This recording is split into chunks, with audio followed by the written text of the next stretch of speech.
In a world that often doesn't seem to make a whole lot of sense, the compass point that I keep coming back to is to follow my heart, and my heart is so in love with music. Having a strong anchor into my music is what allowed me to hang on to hope, connect with community, and turn my eyes to the beauty of the moon, even when the waters of life get choppy. You could count it in tears. Each salty drop falling in an ocean of fears. Ooh, you could count it in tears. The color blue, it's just a hue. When I moved back to Austin in 2015, in the midst of an amicable but still heartbreaking crumbling of my marriage, I had a few $100s to my name.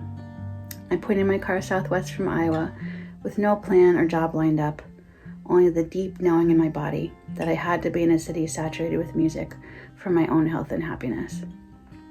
I clung to a faith that it would work out somehow, or at minimum provide me with clarity about what to do next, and that at least one of those things would eventually be a new record. The path was rocky. The magic and serendipity that seemed ever present during the first time I was in Austin making a record felt pretty hard to come by now. I stumbled a lot, but I kept getting up, taking one step at a time, and moving forward. I found a job and a place to live. I took lessons at Girl Guitar where I met some great friends and got opportunities to play a lot of cool stages. I joined a songwriting group where we wrote a song a week to a prompt and you get kicked out if you miss the deadline.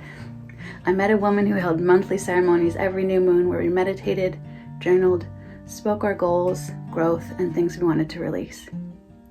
I went out to watch shows multiple times a week and even played a few on occasion.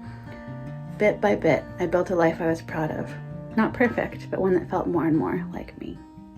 By late 2019, I decided that maybe a little Christmas EP would be a nice way to test the recording waters I've been away from for so long. I asked producer Katie Marie if we could do that, and we knocked out 3 songs in just a couple sessions. It went so well that I was super excited about getting together again in early 2020 to work on a full-length project. Well, then we all know what happened. We all have our own version of riding the roller coaster of ups and downs of the last few years that likely included unravelings, loss, anxiety, depression, disappointment, and setbacks.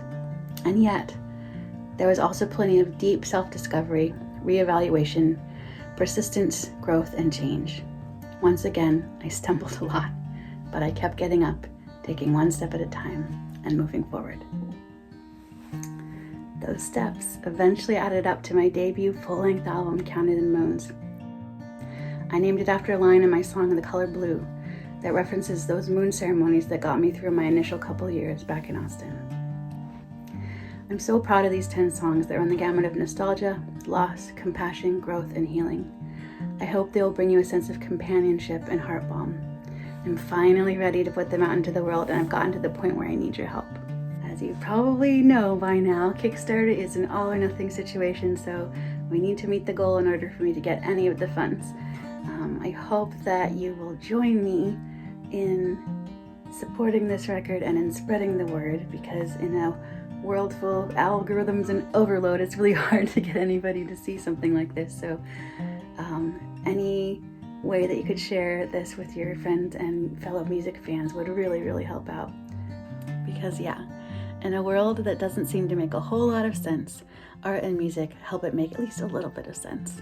An album is a team of folks working together to produce something greater than any individual could do on their own. So your support at any level really means the world to me. I hope you'll join the team and help us launch this record out into the world.